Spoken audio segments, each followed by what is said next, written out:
मैं एक तवील अरसे से पाकिस्तान के तमाम सियासी हलके जितने यहाँ तज्जिया निगार हैं, पाकिस्तान के इवन अवाम से किसी से जाके आप पूछ लें तो वो आपको एक बात कहेंगे कि सड़कों के ऊपर जितनी धींगा मुश्ती हो रही है उसका बहुत मुनासिब तरीका ये होगा कि हमारे जो पॉलिटिकल लीडर्स हैं आपस में बैठें और इन मसाइल का एक हल ढूंढें और पाकिस्तान आगे बढ़ जाए। कितनी देर एहतजाज होंगे, सड़कें बंद होंगी, लोग पकड़े जाएंगे, मारा मारी होगी, किसी का सर फटेगा, कहीं पे कंटेनर्स लगे होंगे, कहीं पे रास्ते ब्लॉक किए जाएंगे, लेकिन ये सिलसिला आगे बढ़ता नहीं था। कभी एक शर्त, कभी एक नाराज़, कभी दूसरा नाराज़, एक राज़ी हुआ तो दूसरा अड़ गया, पहला राज़ी हुआ तो वो दूसरे वाला अड़ गया, ये सिलसिला आगे चलता ही नहीं था। लेकिन आखिरकार एक ऐसी स्टेज आई है जिसमें पाकिस्तान तहरीक इंसाफ की तरफ से भी कहा गया कि हमने कमेटी बना दी है, बातचीत करेंगे, और दूसरी तरफ से हुकूमत ने भी उसके ऊपर रजामंदी का इजहार किया। स्पीकर कौमी असम्बली अयाज सादिक साहब, जिनका ऑफिस जो है उसका सबसे बड़ा एहतराम है, पूरे ऑफिस के कस्टोडियन के तौर पर वो वहाँ बैठते हैं और दोनों अतराफ़ को, एक तरफ हुकूमत को और दूसरी तरफ अपोजिशन को लेकर उन्होंने साथ चलना है। उनका बयानिया आ जाना कि आइए दोनों मेरे ऑफिस में बैठिए, मेरे घर बैठिए, मेरे दफ्तर को इस्तेमाल करिए और इस बातचीत के सिलसिले को शुरू करिए, तो सबसे पहली एक पॉजिटिव इंडिकेशन है, क्योंकि उनका अपना ताल्लुक़ जो है वो हुक्मरान जमात पाकिस्तान मुस्लिम लीग नवाज़ से। वो पहले उन्हीं का स्टेटमेंट सुन लें, फिर आप आज के प्रोग्राम को आगे बढ़ाते हैं। दिखाइएगा जी। कल जो माहौल बना, जो शेर साहब ने बात की, जो ख्वाजा आसिफ साहब ने बात की, राना सनाउल्लाह साहब ने बात की, स्पीकर का जो दफ्तर है सबका दफ्तर होता है, स्पीकर का घर है वो सबका ट्रेजरी और अपोजिशन का होता है। स्पीकर के दरवाजे हर वक्त अपने मेंबरान के लिए खुले होते हैं। स्पीकर का दफ्तर, स्पीकर का घर 24 घंटे खुला है। अपोजिशन और गवर्नमेंट तशरीफ़ लाना चाहें और मुज़ाकरात की बात करना चाहें, मिल बैठ के तलखी ख़त्म करने की बात करना चाहें, तो हम अगर बैठ के ये बात करना चाहें, स्पीकर का दफ्तर है, कोई कमी नहीं आने दूंगा। और मेरे लिए काबिल एहतराम है मेरे मेंबरान, चाहे वो ट्रेजरी के हैं चाहे वो अपोजिशन के। आज के इस प्रोग्राम में हमारे साथ स्पीकर साहब ने दो शख्सियात का नाम लिया, राना सनाउल्लाह और शेर अफजल मरवत। तो कोशिश करेंगे कि हम पूरी इनसे राय जाने भी और क्या इत्तफाक़ राय पैदा कर सकते हैं उसके ऊपर भी इनसे सवाल जवाब करें। तो राना सनाउल्लाह साहब, आपको प्रोग्राम में खुश आमदीद कहता हूँ। सर, आप ही से प्रोग्राम का आगाज़ करना चाहूँगा। बातचीत के हवाले से आपका रवैया भी मुस्बत है, आप भी कहते हैं कि रास्ता आगे बातचीत से निकलेगा, लेकिन बातचीत कभी आगे चली नहीं। तो ये पहला मौका है कि लगता है कि रास्ते जहाँ ताले लगे हुए थे, रुकावटें थी, तो वो रुकावटें हट रही हैं, रास्ते खुल रहे हैं। चलेगा आगे सिलसिला? देखें, ये सिलसिला जो है वो आगे चलना चाहिए और जो पार्लिमानी जमहूरी सिस्टम जो है इसमें कायदे यानी हिस्ब इख्तलाफ और हिस्ब इक़्तिदार जो है, ये जिस तरह से कहा जाता है कि गाड़ी के दो पहिए हैं, अगर ये दोनों स्मूथ ना चलें तो गाड़ी आगे चल नहीं सकती। तो इसलिए इसमें तो कोई दूसरी राय नहीं हो सकती कि ये सिलसिला आगे चलना चाहिए। लेकिन इसमें जो लीडरशिप है दोनों साइड्स की, उसका इस बारे में जो है वो मुख्तलिफ इश्यूज़ के बारे में उनकी जो अपनी एक राय है, एक अपना डिसीजन है, और उसमें किस हद तक वो दूसरे को अकोमोडेट करना चाहते हैं, ये चीज़ें जो हैं वो बुनियादी तौर पे मैटर करती हैं। स्पीकर्स ऑफिस में, स्पीकर्स चैम्बर में इससे पहले भी हमारी मुलाकात रही है, अब भी है और आइंदा भी रहेगी। और इस सिलसिले को अगर बाज़ाब्ता तौर पे जिस तरह से कल एक कोशिश हुई है और उसको हम अब आगे लेके जाना चाहते हैं, तो इसमें जब इश्यूज़ डिस्कस होंगे, उन इश्यूज़ के मतलब जो फ़ैसले जो है वो सामने आएंगे या मुतालबात दोनों तरफ से सामने आएंगे, तो कौन सा फ़रीक दूसरे फ़रीक को किस हद तक अकोमोडेट करता है, इससे जो है वो ये फ़ैसला होगा कि इनकी यानी मुज़ाकरात की कामयाबी और नाकामी का। लेकिन बहरहाल हमारी ये कोशिश होगी कि इस मामले को किसी मंतकी नतीजे तक पहुंचाया जाए। राना साहब, एक तासुर ये बड़ा स्ट्रांगली एग्जिस्ट करता है कि हुक्मरान जमात जो है इंतज़ार कर रही है कि इस्टेब्लिशमेंट की तरफ से उसको क्या सिग्नल आता है। अगर सिग्नल ये आता है कि बातचीत का दरवाज़ा खोलें तो वो बैठेंगे, अगर ये सिग्नल नहीं आता तो वो दरवाज़ा नहीं खुलेगा। तो क्या अभी ये समझा जाए कि इस्टेब्लिशमेंट ऑन बोर्ड है इस प्रोसेस में, टॉक्स प्रोसेस को आगे बढ़ाने में? देखिए, इस्टेब्लिशमेंट जो है उन्होंने कभी भी जो है वो इस बारे में नहीं रोका, ना ही इस बारे में कोई उनका इस किस्म का कोई मामला सामने आया। जब 8 मई को इस साल जो एक बड़ी अहम प्रेस कॉन्फ्रेंस की थी डीजी ISPR ने, तो उस प्रेस कॉन्फ्रेंस में भी उन्होंने ये कहा था कि मुज़ाकरात जो है या बातचीत जो है ये हमारा मैंडेट नहीं है, लेकिन सियासी जमातों को आपस में बैठना चाहिए, उनको आपस में जो है वो बात करनी चाहिए। तो अब पार्लियामेंट में जब रोज़ाना जो पार्लियामेंट से मुतल्लिका मामलात के ऊपर हिस्ब इख्तलाफ और हिस्ब इफ्तार के दरमियान जो है वो बात होती है, तो कब किसी ने रोका है?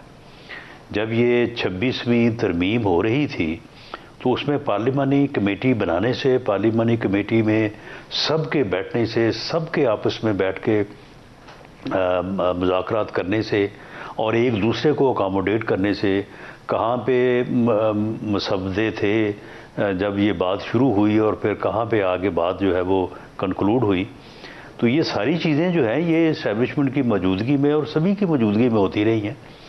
तो इसलिए अगर नेक नीति से कोई काम किया जाए जिसकी मुल्क को ज़रूरत है और जिससे मुल्क सियासी तौर पे मुस्तहकम हो सकता है और वही इस्तेहकाम जो है वो आगे चल के मुल्क की इकानमी को बेहतर कर सकता है, आम आदमी की हालत को बेहतर कर सकता है, तो उसमें मेरा नहीं ख्याल कि किसी को भी जो है वो उसमें कोई हर्ज या किसी को जो है वो उसमें कोई प्रॉब्लम होगा। सर, एक और भी राना साहब इशू है।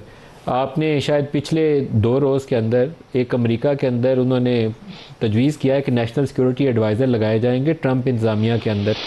उनका सोशल मीडिया के ऊपर कुछ बयानात माजी के अंदर भी थे और अभी उन्होंने उसके ऊपर दोबारा भी अपने ट्विटर अकाउंट से इमरान खान की रिहाई के हवाले से बयान दिया। ये वो शख्स हैं जिन्होंने नेशनल सिक्योरिटी एडवाइज़र का अमरीकी इंतज़ामिया में ओहदा संभालना है 20 जनवरी से, और इस तरह के बयानात बाकी लोगों से भी आने की आप तवक्को रखिए। तो एक दबाव आपको पाकिस्तान के बाहर से भी इस इशू के ऊपर आता हुआ नज़र आएगा, तो क्या मुनासिब नहीं है कि इसके ऊपर होमवर्क कर लिया जाए जिसके अंदर हुकूमत भी शामिल हो, PTI भी शामिल हो और इस्टेब्लिशमेंट भी शामिल हो एज ए स्टेक होल्डर? देखिए, मेरा ख्याल है कि इस किस्म के दबाव जो हैं वो तो इससे पहले भी मुख्तलिफ हवालों से जो है वो आते रहे हैं।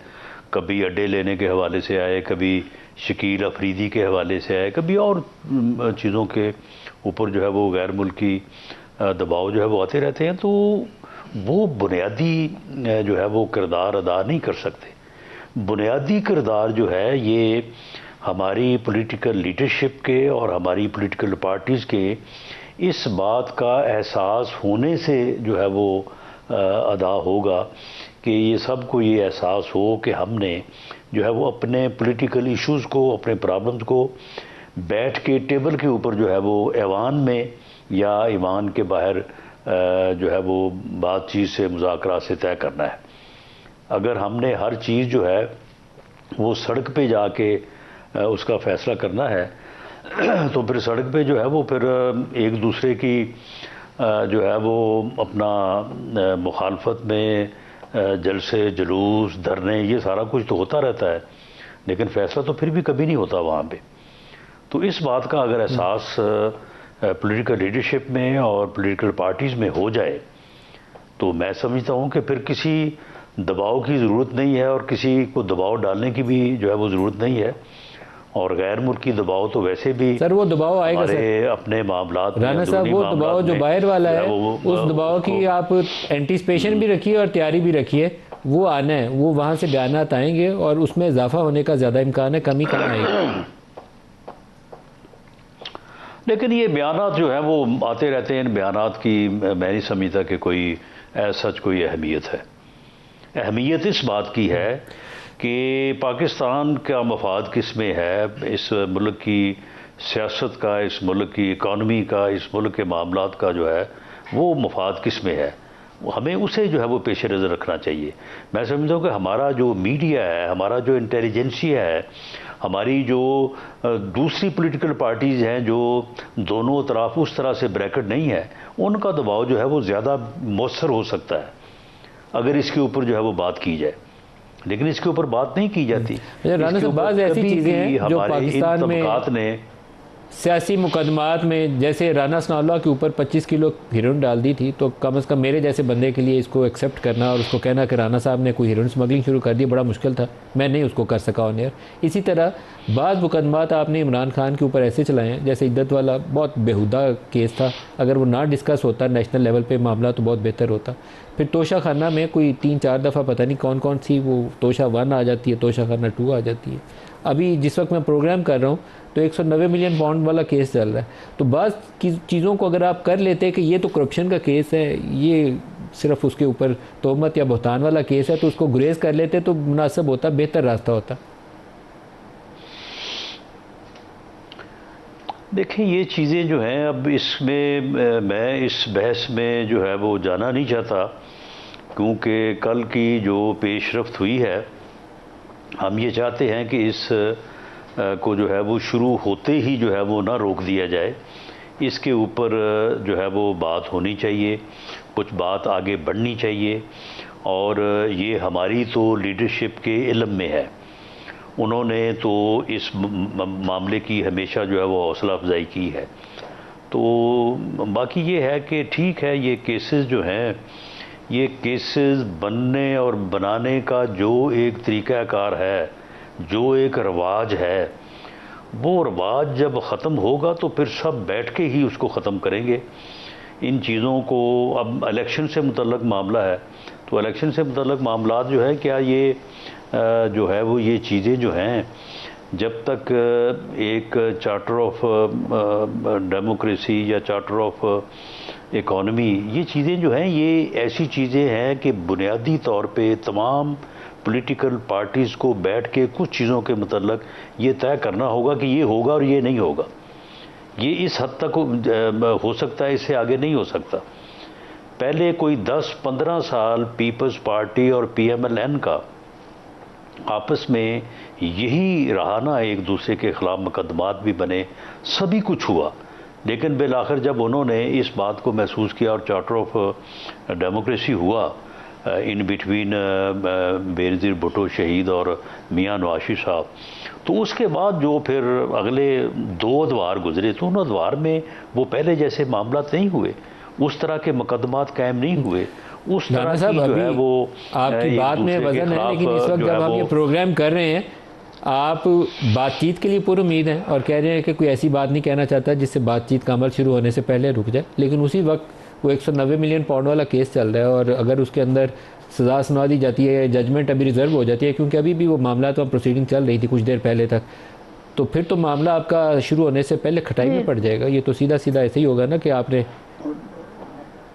जी नहीं, देखें जो 190 मिलियन पाउंड वाला मामला है, यानी इन प्रॉब्लम्स को, इस केस को ले लें या बाकी चीज़ें ले लें, यानी अगर इन चीज़ों को बैठ के इनके ऊपर कोई बात होनी है तो मुज़ाकरात का मकसद तो यही है ना। अगर ये सारी चीज़ें जो हैं ये पहले अगर हो ही ना, तो फिर मेरा ख्याल है कि इस चीज़ की ज़रूरत ही ना हो फिर, और अगर ये पहले ख़त्म हो जाए तो फिर मुज़ाकरात या फिर बात किस बात के ऊपर होनी है।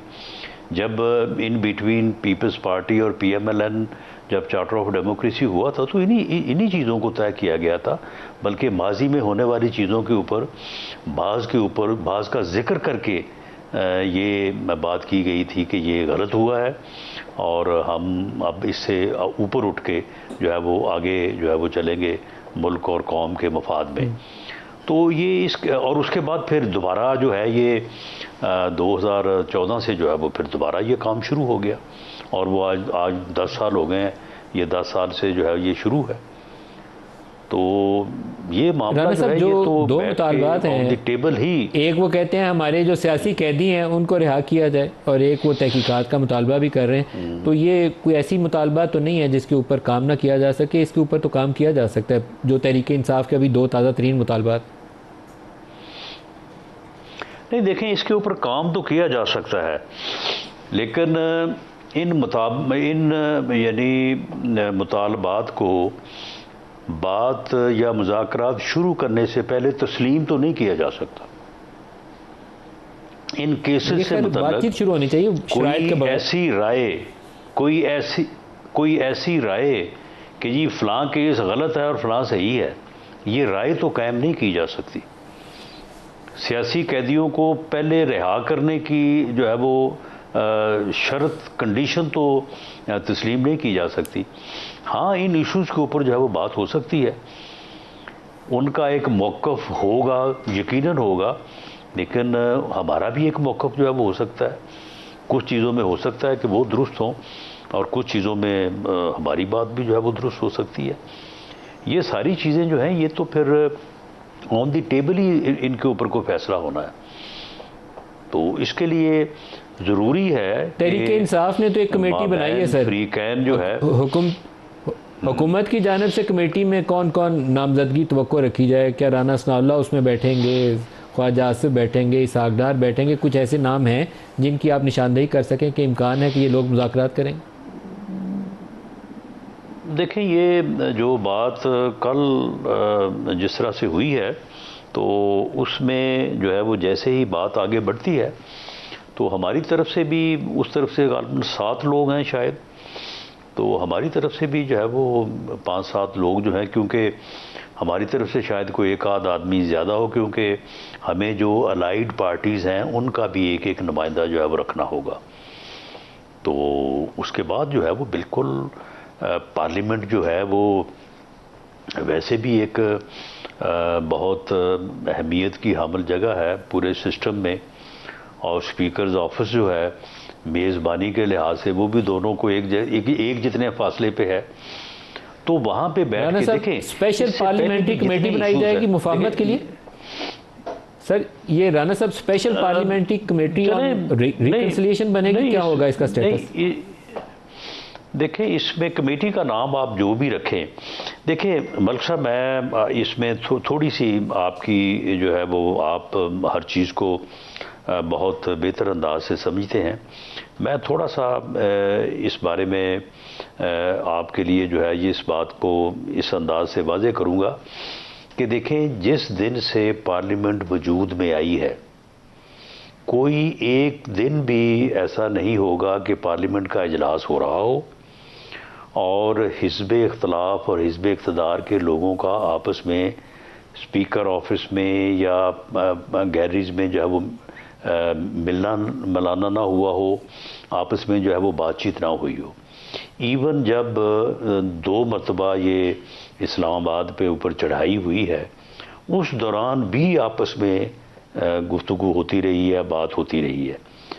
25 और 26 तारीख की दरमियानी रात को, उस दौरान भी जो है वो आप अगर कहें उनको एडमिनिस्ट्रेटिव डिस्कशन कह लें या मुज़ाकरात कह लें, वो भी होते रहे हैं। उनके नतीजे में कुछ लोगों को रात गए जो है वो जेल भेजा गया और वहाँ पे बानी पीटीआई से उनकी मुलाकात भी हुई है। तो ये कोई किस किस को भेजा गया था रात गए 25 और 26 की रात को? कोई ऐसी बात नहीं है कि ये इससे पहले को अजनबी हैं सारे इन चीज़ों से। मामला ये है कि जो अपने अपने अहदाफ हैं या अपने अपने मौक़िफ़ हैं, उनमें जब तक दूसरे के लिए लचक और उसको अकोमोडेट करने की बात नहीं की जाएगी, उस वक्त तक जो है वो इन मुज़ाकरात की कामयाबी और नाकामी जो है वो उसको आप मेजर नहीं कर सकते। तो इसमें ये होना चाहिए सर 25 और 26 की रात को बैरिस्टर सैफ और अली मीन गंडापुर, क्या ये दोनों भेजे गए थे या इनके अलावा भी किसी को भेजा गया था इमरान खान से बात करने के लिए? मेरा ख्याल है ये दोनों शायद गौहर खान भी थे, यानी एक मरतबा ये दोनों से नहीं, अली अमीन गंडापुर साथ नहीं थे। अली अमीन गंडापुर जो हैं वो साथ थे उसके अपना जुलूस के। गौहर खान साहब और बैरिस्टर सैफ, दोनों बैरिस्टर साहबान जो है वो थे, और ये 25 और 26 तारीख की रात और दिन में मेरा ख्याल है को 3 से 4 मरतबा जो है वो वहाँ पे गए हैं, और उसके बाद जो है वो बात होती रही। अगर कोई बात होती थी तो वो जाते थे ना पूछने के लिए, इजाज़त लेने के लिए। राना साहब लेकिन तो ऐसा तो नहीं, आज आपने ये बात खोली है तो मैं आपसे चाहूँगा कि इसके ऊपर आप और थोड़ा सा बात को खोलें, क्योंकि मोहसिन नकवी को एक मैंडेट दिया गया था इंगेज करने के लिए PTI को, और उस मैंडेट के अंदर जहां बहुत ज़्यादा बातें की जा रही थी उसमें एक हिस्सा ये भी था कि 24 नवंबर वाला अगर ये एहतजाज या डी चौक में पहुंचने की बजाय इमरान खान इसको मुलतवी करते हैं तो इमरान खान के लिए नरमी की बात भी की जा रही थी, उसमें गुंजाइश पैदा की जा रही थी। इसके ऊपर थोड़ा रोशनी डालिए। नहीं, इसमें जो है वो बातें तो बहुत सारी की जा रही हैं।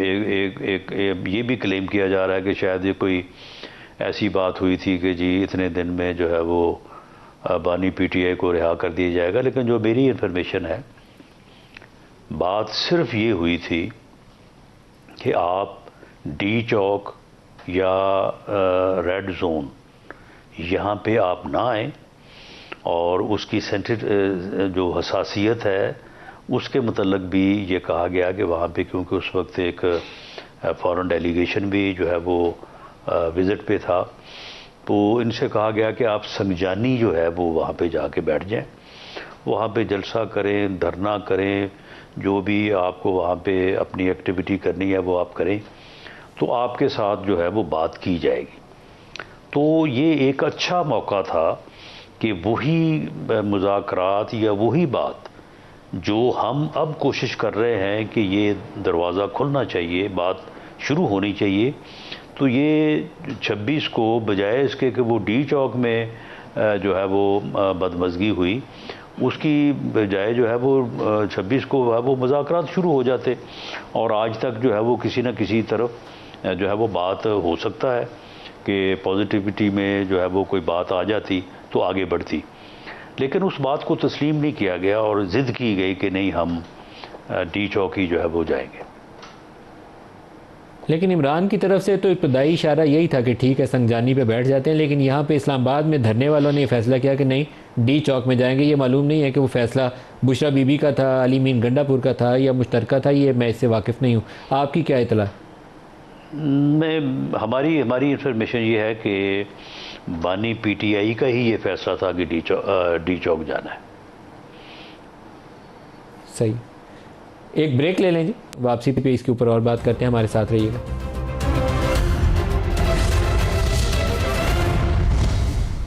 Welcome back. यासिर हकीम हमारे नुमाइंदे हमारे साथ है। 190 मिलियन पाउंड केस इस वक्त चल रहा था नैब अदालत में। यासिर, क्या अपडेट है उसके ऊपर? देखिए नदीम मलिक साहब, बहुत शुक्रिया। सबसे अहम बात यह है कि आज इस रेफरेंस की तकरीबन 6 घंटे तवील समाअत हुई, जिसके दौरान 2 मरतबा चाय का वक्फा हुआ। इस दौरान जो मुल्जमान के वकला थे सलमान सफदर, तो अभी रात 8 बजे तक समाअत चल रही थी यासिर?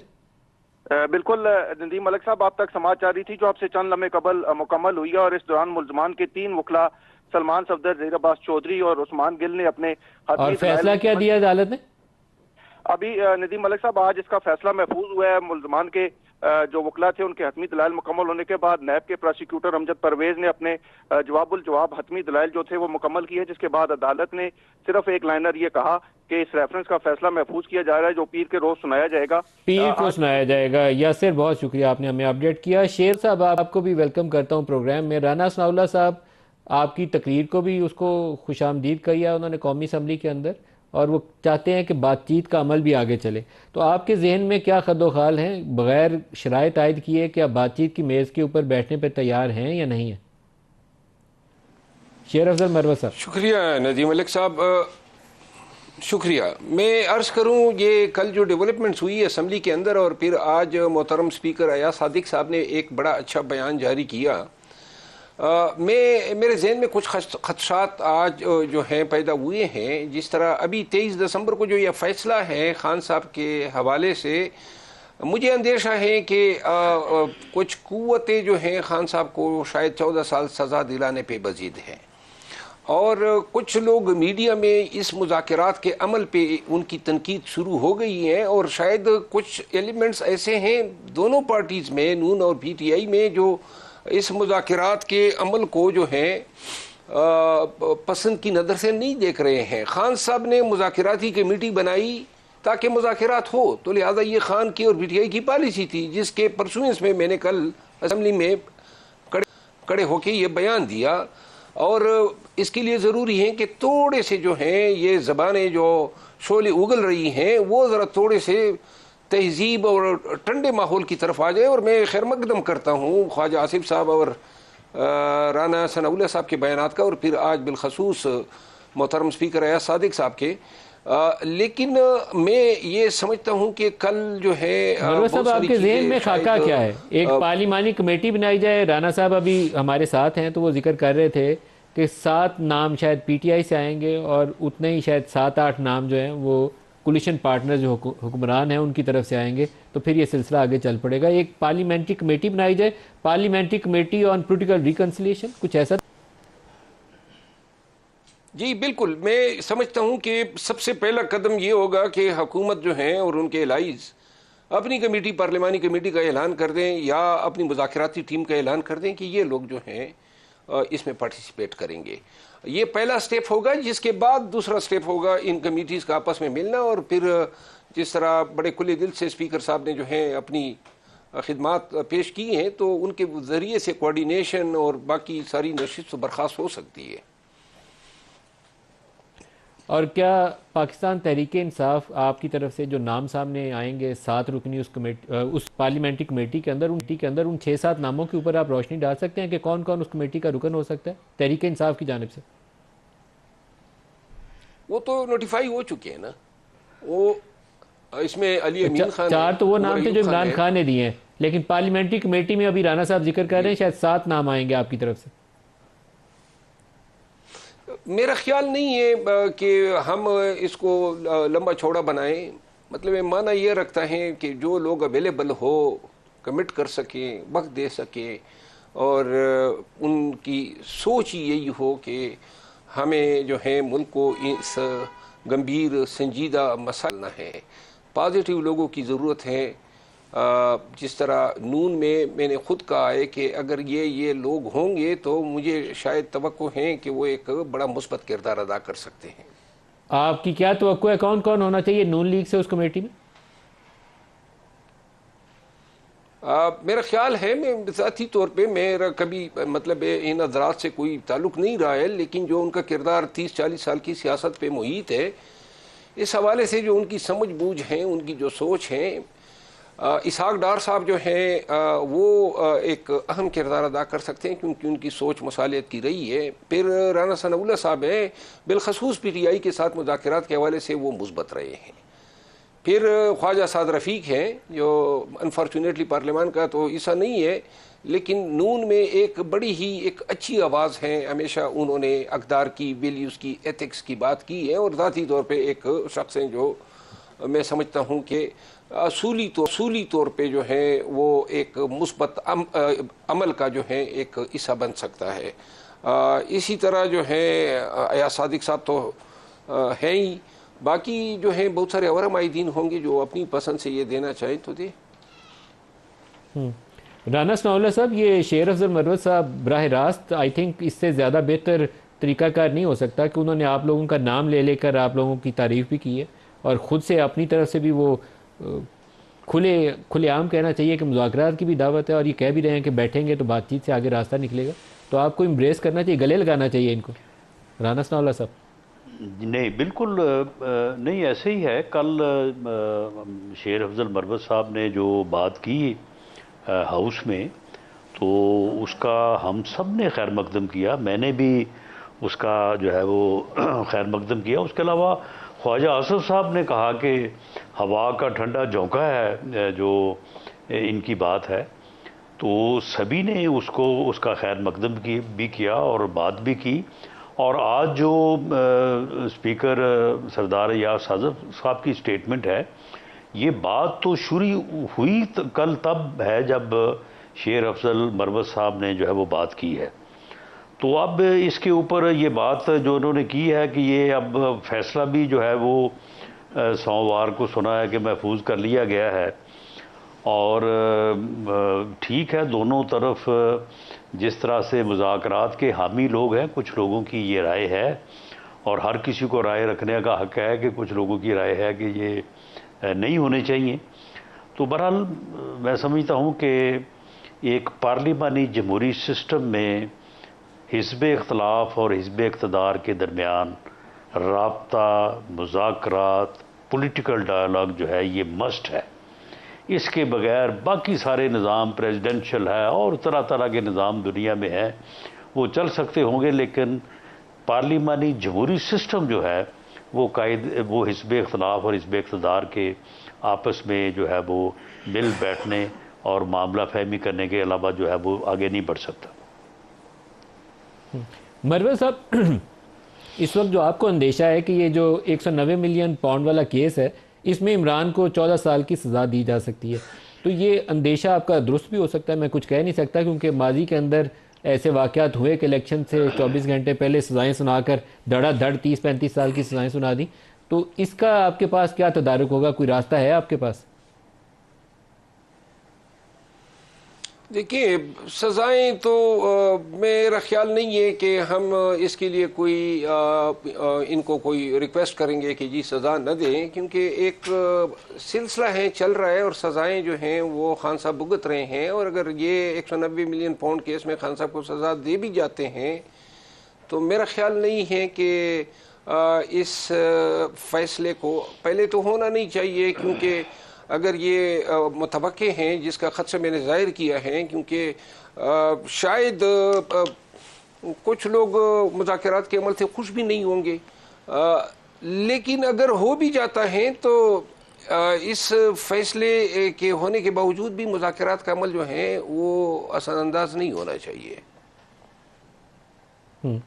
क्या आप तजवीज़ करेंगे राना साहब को कि शुरू करते हैं, कल बैठते हैं, वो तो मंडे को तो जो होना ही होना है, कल आपस में बैठते हैं और तरीक़ाकार निकालते हैं, टर्म्स ऑफ रेफरेंस पे बात करते हैं आगे कैसे चलना है? मरवत साहब, देखिए, ये जो फैसले हैं ना, अब ये केस है, इसकी मेरिट्स डी मेरिट्स हमें मालूम है, तो लिहाजा वही अंजाम होगा जो ईदत केस का हुआ, तोशा खाने का हुआ या साइफर केस का हुआ।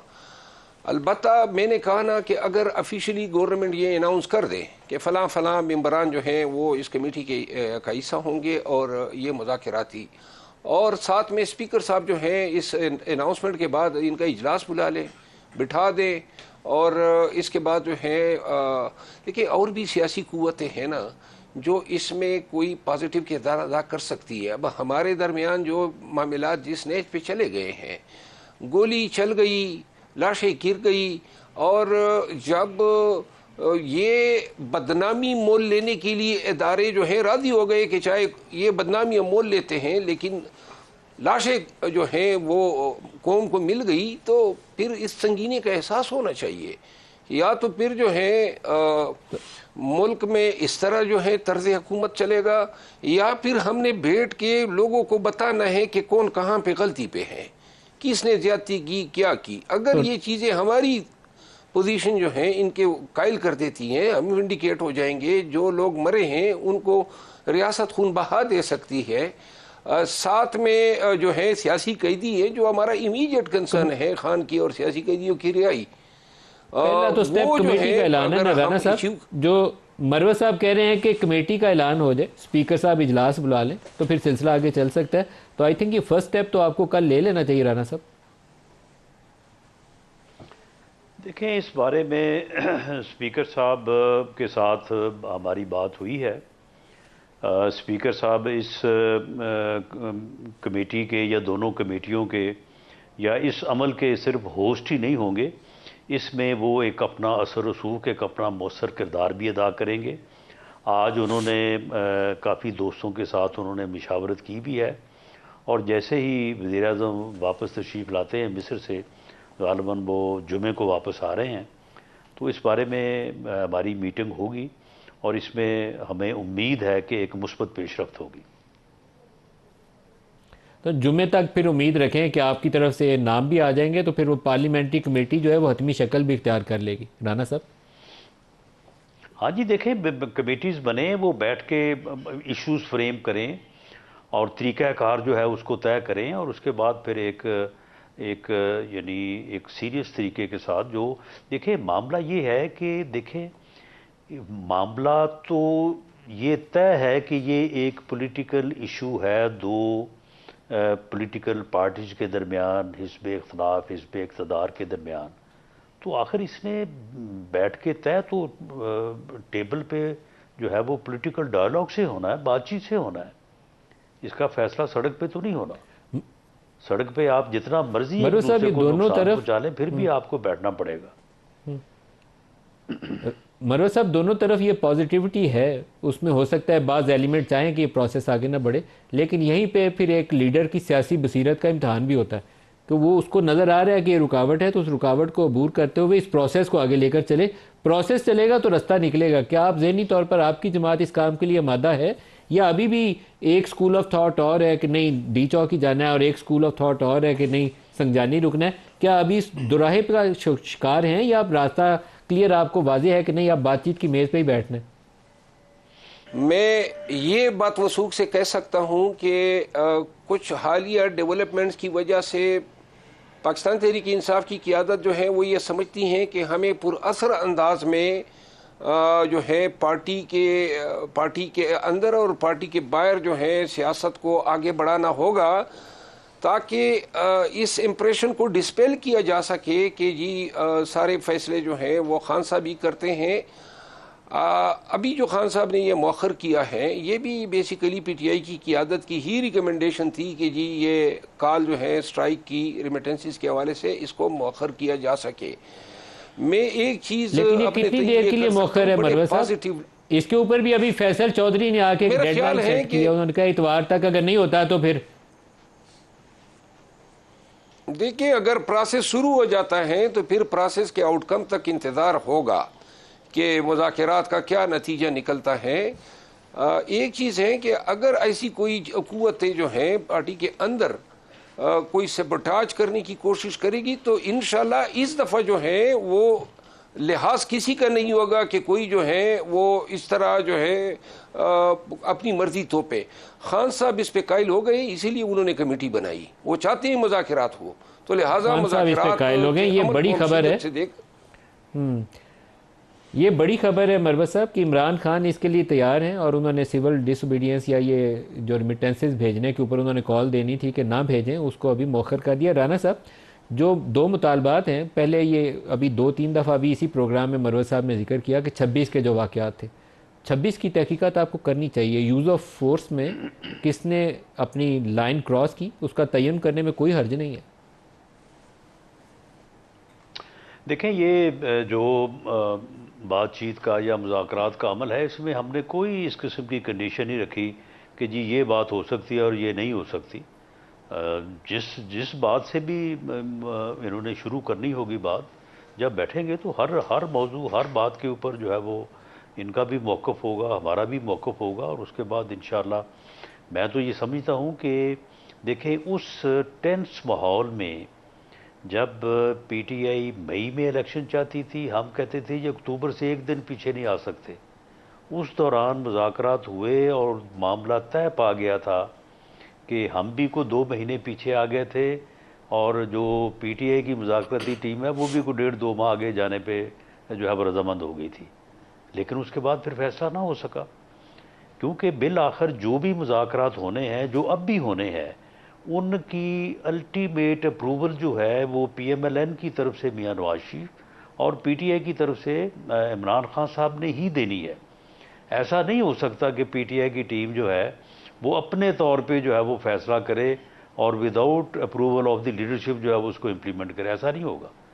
तो ये मैंने जिस तरह से आज इब्तिदा, क्या नवाज शरीफ ऑन बोर्ड हैं इस मुज़ाकराती अमल में? राना सनाउल्लाह साहब जी, इसके बगैर हो ही नहीं सकता। इसके बगैर ये अमल जो है वो आगे बढ़ नहीं सकता। और मियां नवाज शरीफ तो आपके इल्म में है कि जब 21 अक्टूबर को उन्होंने ख़िताब किया था एक बड़े जलसा आम से, तो उन्होंने बड़ा वाज़ेह कहा था कि मुल्क जिस हालत में, जिस पोजीशन में पहुंच चुका है, जब तक सब सर जोड़ के नहीं बैठेंगे, सर जोड़ के बैठने से मुराद मुज़ाकरात ही है ना, टेबल पे बैठ के बातचीत ही होनी होती है। तो उन्होंने कहा था कि इसके बगैर इसका कोई और हल नहीं है मुल्क को इस सूरत हाल से साहब, यहाँ पे अगर दो बड़ी जमातों के सरबराह, एक तरफ नवाज शरीफ नून लीग के सरबराह वो कह रहे हो कि मुज़ाकरात ही रास्ता है, और दूसरी तरफ इमरान खान वो आमादगी का इजहार कर रहे हैं कि ठीक है मुज़ाकरात ही रास्ता है, सियासी प्रोसेस से ही आगे चलना है, तो फिर रुकावट क्या है? फिर तो दिल खोलिए और रास्ता बातचीत से निकाल लीजिए। जी, हम तो पूरी उम्मीद है कि मुज़ाकरात होंगे और अल्लाह करे कि कामयाबी हो। क्योंकि मुल्क को ज़रूरत है सियासी इस्तेहकाम की, मुल्क को ज़रूरत है हम आहंगी की। 2 सालों में हमने बहुत कुछ खोया है, पाकिस्तान ने खोया है, और ये जो इदारों का हाल बना है, तो लिहाजा सियासी क़यादत का फ़र्ज़ है। हमारी आने वाले नस्लें जो हैं वो हमें कहेंगी कि ये हमारी सियाणी हमारे अजदाद थे, तो लिहाजा हमें ऐसा मीरास नहीं छोड़ना चाहिए जहाँ पे हम एक ऐसा पाकिस्तान पीछे छोड़ जाएं जहाँ बुनियादी इंसानी हकूक़ पामाल हो, आज़ादी इज़हार राय ना हो, एहतराम आदमियत ना हो। और इसके साथ साथ इस डायलॉग मेरे पास प्रोग्राम का वक्त ख़त्म हो गया, लेकिन मेरी दुआ है कि अल्लाह पाक आपको दोनों जमातों को समझ बूझ भी दे और आगे बढ़ने की हिम्मत भी दे। पाकिस्तान इस वक्त और इस एहतजाजों का, इस क्यास का मुतहम्मिल नहीं हो सकता।